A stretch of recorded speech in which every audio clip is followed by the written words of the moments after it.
Have either of you ever held a town political office where you were fired with cause under a complaint from a female employee to your manager?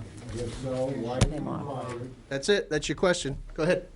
I Miss- can't. Oh, okay. Were you ever fired with cause from a town position, and why? No. To answer your ongoing questions for a long period of time, I'll answer it very clearly for you. I am here tonight to answer any questions that anybody has pertaining to the present way the Board of Selectmen are being run and how it should be run in the future. If you have questions pertaining to that, I will answer them gladly for you. Thank you. Other questions?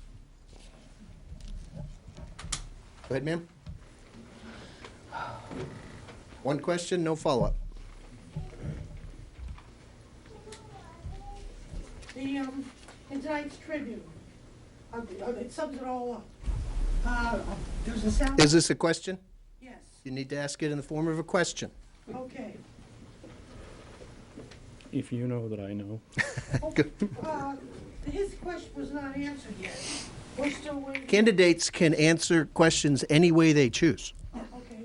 Do you think it's appropriate, to both of you, think it's appropriate if someone does get fired and has for sexual harassment of a female in town, that he should not have to answer it, that he should get away with not answering it? That's more than one question, so go ahead and answer, folks. You're not gonna answer it? Start with Mr. Consentino.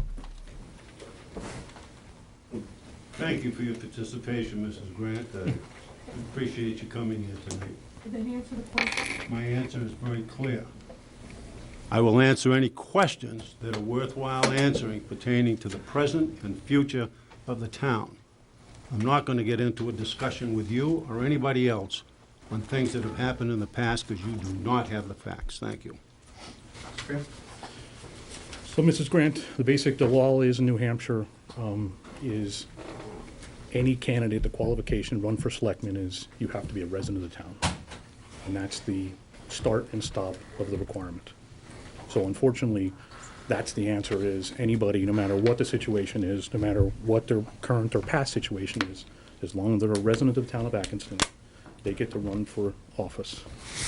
Thank you, Bill. And I would also encourage any of you who have specific questions for one specific person. We've got these things called telephones. Call that person at their house and ask them those questions directly. Other questions for the two candidates for this office, for this race? One more? Yes, sir?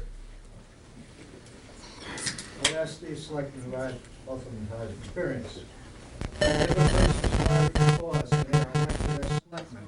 Is it likely to eliminate his capacity in any area to fulfill his responsibilities as a member of the Board of Selectmen?